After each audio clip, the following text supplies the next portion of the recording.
এই ঘরেই ঘটে গেছে মর্মান্তিক এক দুর্ঘটনা। এই ঘরের ভাত কাপড় চোপড় সব কিছু উলটপালট হয়ে আছে। রেজিয়া বেগমকে হত্যা করা হয়েছে এই ঘরে। আপনারা আসলে এটা খুবই দুঃখজনক, ভাবার মতো নয়। শত তার লোকজনের আহাজারি শুনতে এগুলো খুলতে নাকি আবার ড্রপ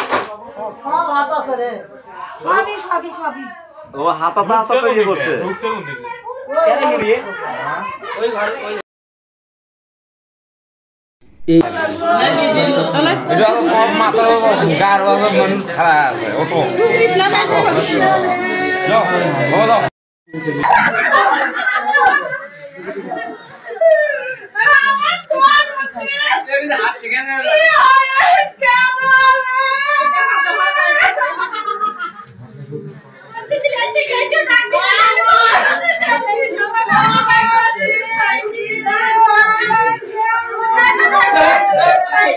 এখানে বিতর্ক উঠেছে।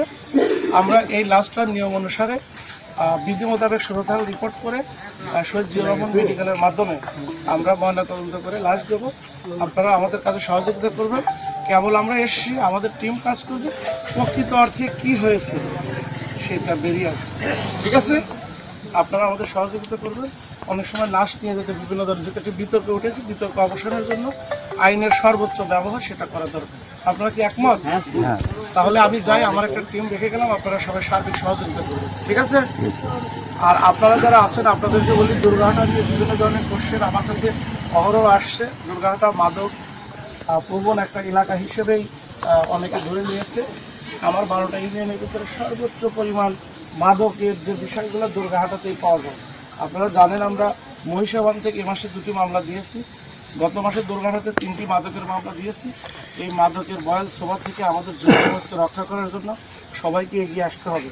যারা মাদক বিক্রি করে অন্য ইউনিয়ন থেকে, অন্য জেলা থেকে, অন্য থানা থেকে এসে আপনার এলাকায় মাদক বিক্রি করে না, এই লোকগুলা আপনাদেরই পরিচিত মুখ, আপনাদেরই আশেপাশে থাকে। আপনাদেরকে স্বনির্বন্ধ অনুরোধ করব, কারা এটা বিক্রি করে, কোথায় বিক্রি করে, কোন সময়গুলো মালামাল, যদি আপনাদের কাছে স্পেসিফিক কোনো তথ্য থাকে আমাদেরকে সহযোগিতা করবেন। আমরা সর্বাত্মকরণের চেষ্টা করব আইন আওতায় নিয়ে আসার জন্য। পাশাপাশি আপনাদের যারা লোকজন আছেন, আপনাদের যে সমস্ত সন্তানাদিরা তারা যাতে কোনোভাবেই এই যে খারাপ বন্ধুদের সাথে মিশে সিগারেট থেকে শুরু করে পর্যায়ক্রমে মাদকে আসক্ত না হতে পারে সে বিষয়টা নিশ্চিত। ঠিক আছে?